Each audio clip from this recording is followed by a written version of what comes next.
구약 성경 사무엘상 22장에서 9장 16절까지 내용이 좀 깁니다만 함께 성경을 같이 통독을 하시겠습니다. 8장 22절부터 9장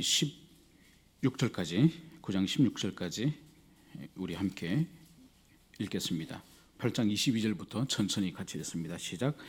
여호와께서 사무엘에게 이르시되 그들의 말을 들어 왕을 세우라 하시니 사무엘이 이스라엘 사람들에게 이르되 너희는 각기 성읍으로 돌아가라 하니라. 베냐민 지파에 기스라 하는 유력한 사람이 있으니 그는 아비엘의 아들이요 스롤의 손자요 베고라스의 정손이요 아비야의 현손이며 베냐민 사람이더라. 기스에게 아들이 있으니 그의 이름은 사울이요 준수한 소년이라. 이스라엘 자손 중에 그보다 더 준수한 자가 없고 키는 모든 백성보다 어깨 위만큼 더 크더라. 사울의 아버지 기스가 암나기들을 읽고 그의 아들 사울에게 이르되 너는 일어나 한 사원을 데리고 가서 암나기들을 찾으라 하매 그가 에브라임 산지와 살리사 땅으로 두루 다녀 보았으나 찾지 못하고 살림 땅으로 두루 보았으나 그곳에는 없었고 베냐민 사람의 땅으로 두루 다녀 보았으나 찾지 못하니라. 그들이 숲 땅에 이른 때에 사울이 함께 가던 사원에게 이르되 돌아가자. 내 아버지께서 암나기 생각은 고사하고 우리를 위하여 걱정하실까 두려워하노라 하니 그가 대답하되 보소서 이 성읍에 하나님의 사람이 있는데 존경을 받는 사람이라. 그가 말한 것은 반드시 다 응하나니 그리로 가사이다. 우리가 갈 길을 가르쳐 줄까 하나이다 하는지라. 사울이 그의 사원에게 이르되 우리가 가면 그 사람에게 무엇을 드리겠느냐. 우리 주머니에 먹을 것이 다하였으나 하나님의 사람에게 드릴 예물이 없도다. 무엇이 있느냐 하니 사원이 사울에게 다시 대답하여 이르되 보소서 내 손에 은 한 세겔의 4분의 1이 있으니 하나님의 사람에게 드려 우리 길을 가르쳐 달라 하겠나이다 하더라. 옛적에 이스라엘 사람이 하나님께 가서 물으려 하면 말하기를 선견자에게 가자 하였으니 지금 선지자하는 자를 옛적에는 선견자라 일컬었더라. 사울이 그의 사원에게 이르되 내 말이 옳다 가자 하고 그들이 하나님의 사람이 있는 성읍으로 가니라. 그들이 성읍을 향해 비탈길로 올라가다가 물길로 나오는 소녀들을 만나 그들에게 묻되 선견자가 여기 있느냐 하니 그들이 대답하여 이르되 있나이다. 보소서 그가 당신보다 앞서 갔으니 빨리 가소서. 백성이 오늘 산당에서 제사를 드림으로 그가 오늘 성읍에 들어오셨나이다. 당신들이 성읍으로 들어가면 그가 먹으러 산당에 올라가기 전에 곧 만나리이다. 그가 오기 전에는 백성이 먹지 아니하나니 이는 그가 제물을 축사한 후에야 청함을 받은 자가 먹음이니이다. 그러므로 지금 올라가소서. 곧 그를 만나리이다 하는지라. 그들이 성읍으로 올라가서 그리로 들어갈 때에 사무엘이 마침 산당에 올라가려고 마주 나오더라. 사울이 오기 전날에 여호와께서 사무엘에게 알게 하여 이르시되 내일 이맘때에 내가 베냐민 땅에서 한 사람을 내게로 보내리니 너는 그의 이름을 부어 내 백성 이스라엘 지도자로 삼아라. 그가 내 백성을 블레셋 사람의 손에서 구원하리라. 내 백성의 부르짖음이 내게 상달되었으므로 내가 그들을 돌보았더라 하셨더라. 아멘. 성경 속에서는 역사서로 분류되어지는 성경들이 있습니다. 여호수아서로부터 해가지고 사사기, 사무엘서, 열왕기, 그리고 역대기, 그리고 그 위에 있는 에스라, 느헤미야, 에스더까지 엄청난 분량의 그 책을 우리는 역사서라고 부르고 있습니다. 그런데 원래 히브리어 성경에서는 소위 말하는 이 역사서라 불리는 이 성경이 지금 우리가 사용하고 있는 이 분류와 동일하게 과연 분류가 됐을까요? 그렇지 않습니다. 히브리어 성경에는 우리가 소위 말하는 이 사무엘서를 포함하여서 역사서라 불리는 이 성경이 놀랍게도 선지서에 포함되어 있는 것을 우리가 볼 수가 있습니다. 그러면 왜 소위 말해서 역사서라고 말할 때 역사서는 이스라엘 백성들의 그 역사를 기록한, 과거의 역사를 기록한 그런 사건과 사고와 인물들에 대한 그런 스토리들이 이 역사서를 이루고 있는데 선지서는 또 전혀 다르죠. 선지서는 현재의 삶에 대해서 탄핵하고 그 현재의 삶을 기초로 하여서 장래적인 전망을 하고 있는 것이 이 선지서지 않습니까? 그렇다고 한다면 역사는 순수히 과거에 있었던 그러한 일들인데 그것을 미래적인 전망을 가지고 있는 선지서 속에 분류를 했다는 것은 우리가 가지고 있는 역사에 대한 인식과 히브리인들이 가지고 있는, 즉 하나님께서 역사에 대한 생각하는 것들이 많이 다르다는 것을 알 수가 있습니다. 그것은 바로 뭔가 하니까 이 히브리인들이 가지고 있는 이 역사의 개념은 이것은 바로 우리가 이 역사서를 읽을 때 이제 주의할 것 중에 하나가 뭔가 하니까 이것은 단순히 과거에 이스라엘 백성들이 약 가나안 땅에 들어가서 1000년 정도의 그 기간 동안에 기록된 흘러가 버린 지나가 버린 과거의 역사로서만 인식을 해서는 안 된다는 겁니다. 엄밀히 말해서 이 역사서가 기록되기 이전에 이스라엘 백성들이 출애굽해에서 시내산에서 주님과 이제 언약을 맺습니다. 그리고 그곳에서 주님께서는 소위 말하는 그 율법서라고 하는 그 오경을 그들이 기록하고 그것을 그들이 소유하게 됩니다. 특히 신명기 28장에서는 이제 오고는 이스라엘의 역사 가운데 하나님께서 그들을 다룸에 있어서 토대가 되는 그들의 순종과 불순종에 의해서 어떻게 그들을 미래로 다룰 것인지 그 전망을 신명기에서 철저하게 주님께서 그것을 밝힙니다. 그래서 이후의 역사서라고 소위 말하는 이 이스라엘 천년 역사 동안에 수많은 사람과 수많은 사건들이 일어난 이 복잡하고 혼란스러운 이 역사서지만은 거기 안에는 일관된 하나의 법칙이 있고 일관되는 보이지 않는 하나님의 손길이 있는 거예요. 그게 바로 하나님께서는 천년의 역사 가운데 수많은 왕들이 일어나고 사사들이 일어나고 수많은 당신의 백성들이 있었지만은 바로 시내산에 주셨던 하나님의 그 율법에 근거하여서 역사를 주님이 친히 이끌어 가셨다는 거예요. 그래서 그들이 때로는 순종할 때에 주님께서 신명기의 말씀을 따라서 합당하게 그들을 보호하시고 도우시고 함께해 주시고 그러시지만은 그들이 지속적인 불순종 가운데 있을 때는 주님께서 율법서에 주셨던 당신이 불순종할 때 어떻게 다루시겠다고 하셨던 그 말씀을 따라서 지속적으로 이스라엘 백성들을 징계하시기도 하고 때로는 거두가시기도 하고 때로는 압제 가운데에서 그들이 살아갈 수 있는 그런 시간을 주님이 허락하시기도 하신 거죠. 그래서 이 율법서는 단순히 이스라엘 백성들이 지나간 과거에 흘러간 그런 이야기의 모험이 아니라 주님의 그 손길이 과거에 그렇게 이스라엘 백성들 가운데 역사하셨던 것처럼 그분이 동일하신 하나님이시고 동일한 성품을 가지시고 동일하신 분이라고 한다면은 그분이 미래적으로도 오고 오는 세대 가운데에 당신의 백성을 다루시는 거나 민족을 다루시는 거나 교회를 다루시는 방식이 동일하다는 것을 히브리인들은 알았기 때문에 지나간 역사가 아니라 미래적인 그런 전망을 가지고 있는 선지서 가운데의 역사서를 같이 그렇게 분류했다는 것을 알 수가 있습니다.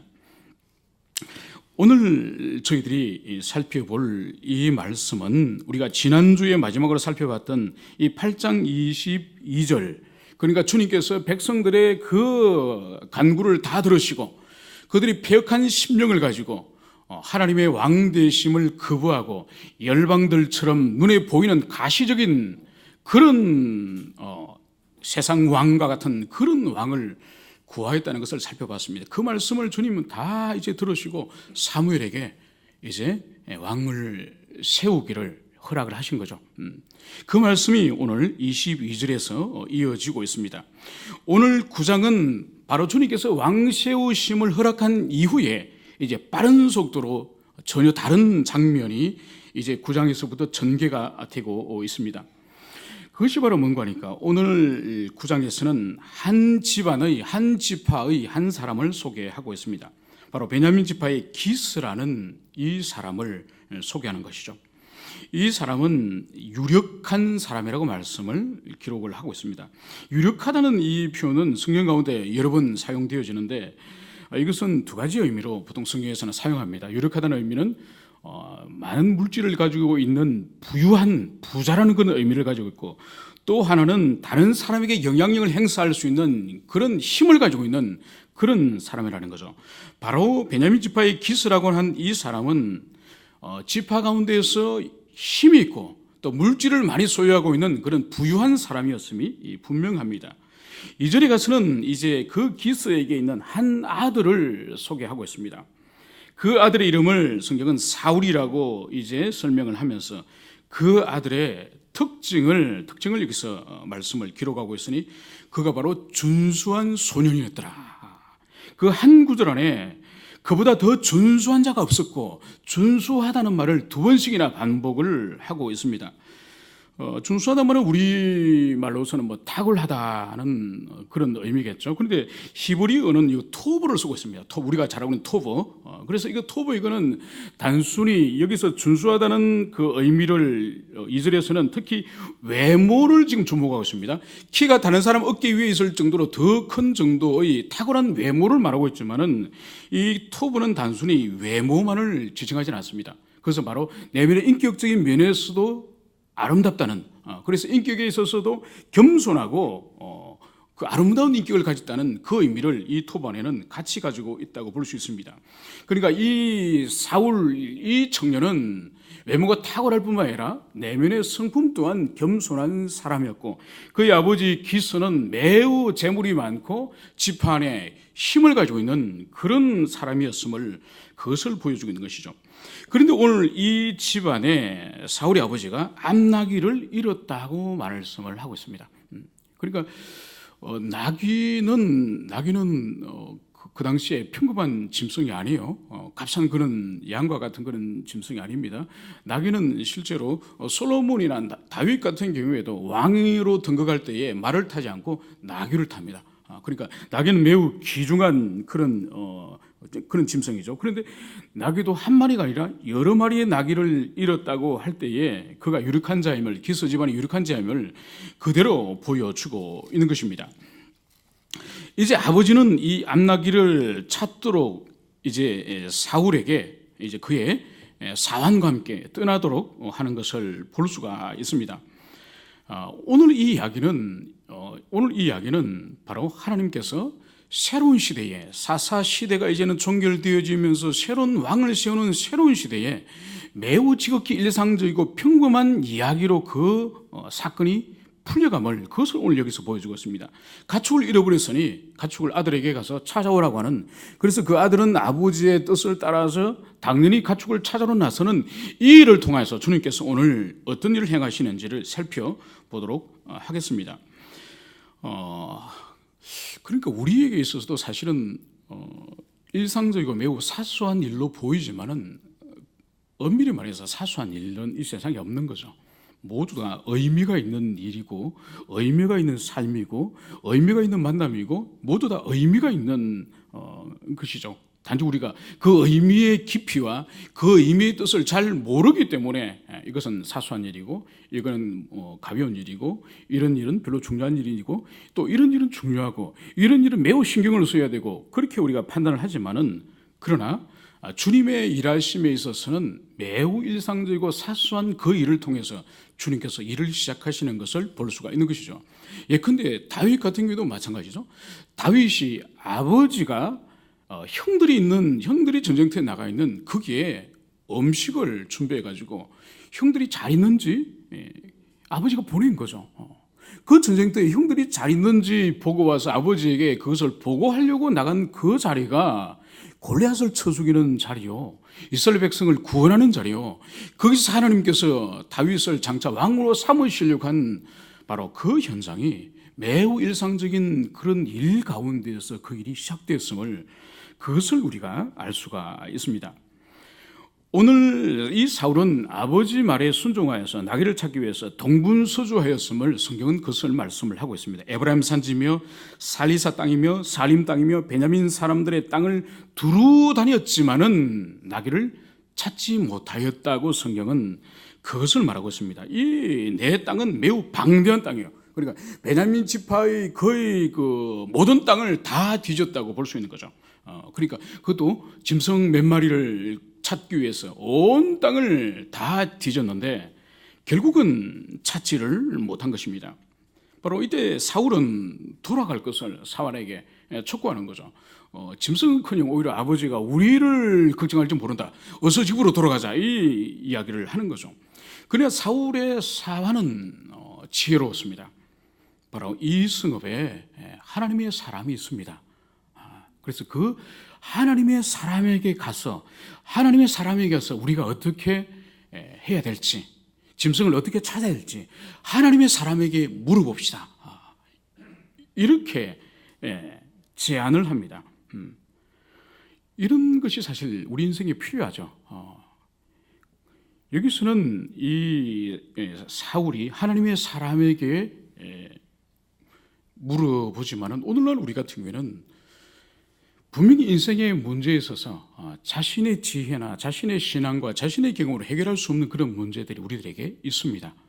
그런데 그 문제를 하나님의 교회 가운데서 그 문제를 위해서 섬기라고 목회자를 두셨고, 그 일을 위해서 섬기라고 순장과 목자들을 주님께서 세우셨습니다.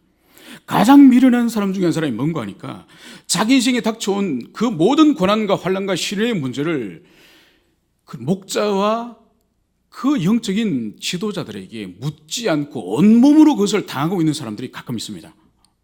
온몸으로 그 의미를 알지도 못하고 기도하지도 못하고 그것을 온몸으로 당하는 그런 매우 어리석고 무지한 사람들이 있다는 거죠.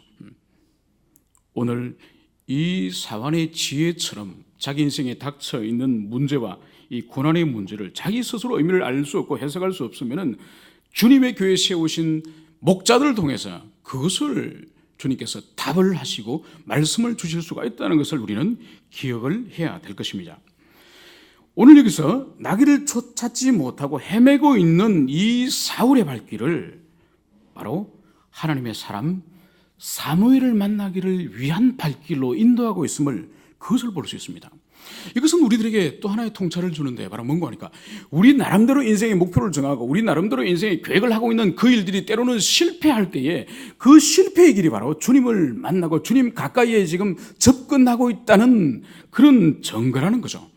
만약 이 사울이 베냐민 땅 어디에선가 짐승들을 만나서 짐승들을 몰고 집으로 갔다고 한다면은 이 하나님의 사람이 있는 이 성읍으로 와서 이 사울은 사무엘을 만나지 못했을 것입니다. 그러므로 우리 인생의 어떤 계획하는 바, 우리가 목표하고 우리가 계획하는 바가 좌절되었다고 해서 절대로 좌절할 필요가 없는 거죠. 왜냐하면 우리가 좌절하는 그 시점에 있어서 내 뜻은 이제 끝났다고 볼 수는 있지만은 하나님의 길이 거기서 열리기 시작할 수가 있다는 거죠. 바로 나귀를 찾지 못하고 있는 이 발걸음을 하나님께서는 이제 사무엘에게도 인도하였음을 그것을 말씀을 하고 있습니다.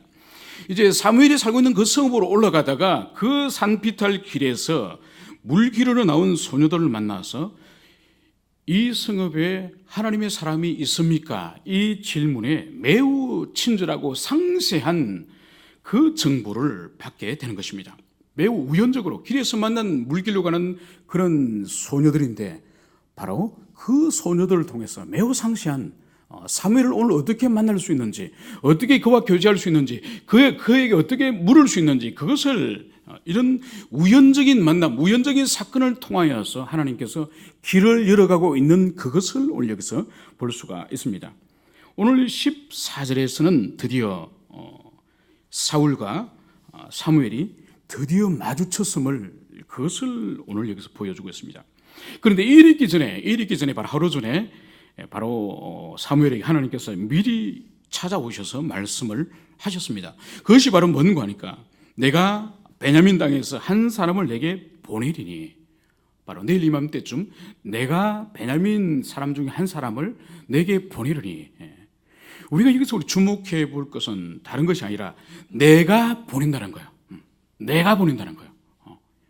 여러분, 사울은 스스로 나귀를 찾아서 이 동네 저 동네, 이 산골짜기 저 산골짜기를 사울 스스로 찾아다녔어요. 그리고 오늘 여기서도 사울 스스로 사환과 함께 하나님의 사람을 만나러 스스로 온 거예요.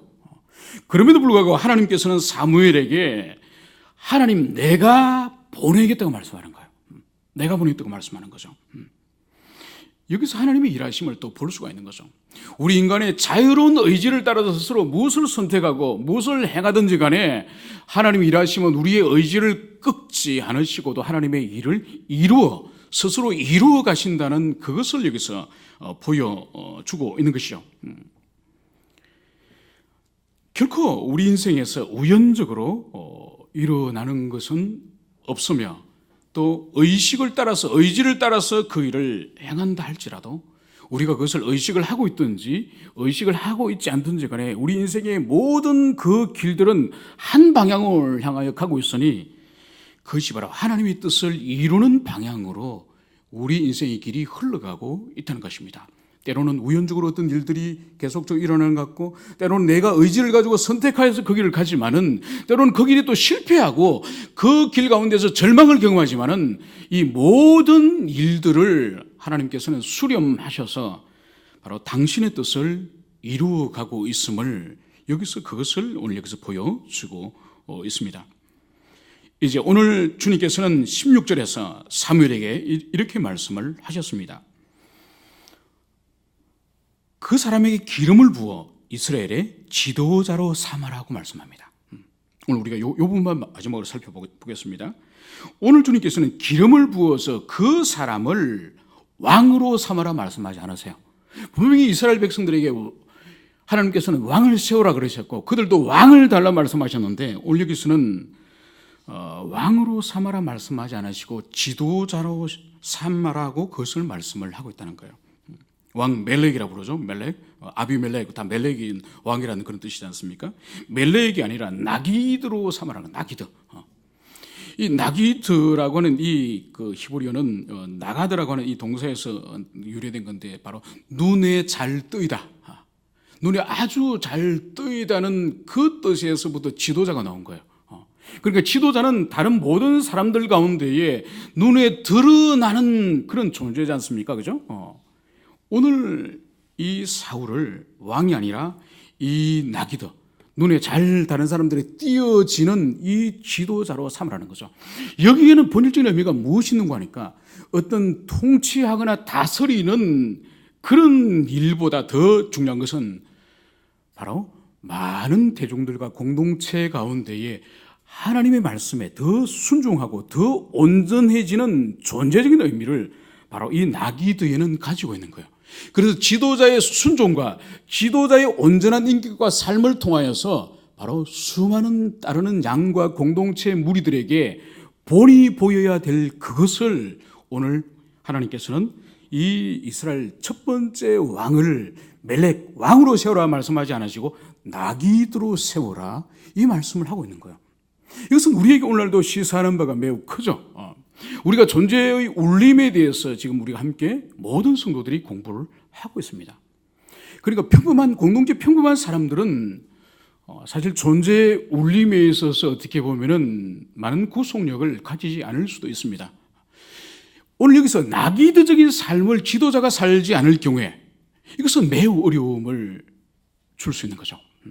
나중에 이 사울이 하나님께로부터 패해지고 그의 비참한 말로를 보여주는 것은 결국 뭔가 하니까 하나님께서 나기드로 그를 세웠는데 나기드의 삶을 살지 못하고 그가 적극적으로 하나님의 그 말씀을 범함으로써 그가 패해지는 거죠.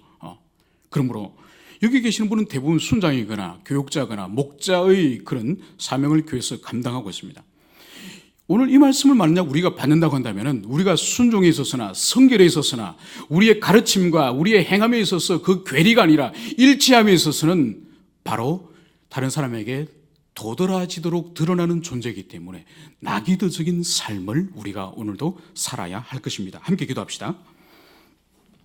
하나님, 오늘도 주님 저희들이 이 말씀을 통하여서 우리 자신을 먼저 돌아보게 하여 주시고 무엇보다도 우리 자신의 연약함과 부족함과 허물을 주님 앞에 깊이 인정하며 하나님의 도우심을 구하는 저희들이 되기를 간절히 소망합니다. 주님께서 사람을 세우시고 인생을 다루시고 역사를 다루시는 그 방식이 주님 이 사울의 시대나 지금이나 동일하신 주님이시므로 동일한 성품이시로 주님 역사 가운데 어떻게 사람을 다루셨고 당신의 종들을 다루셨고 민족과 역사를 다루셨는지 주님 깊이 기억하며 이 말씀이 오늘날도 우리 심령과 우리 교회 가운데 역사하게 하여 주시옵소서. 감사를 드리며 거룩하신 예수님 이름으로 기도합니다. 아멘.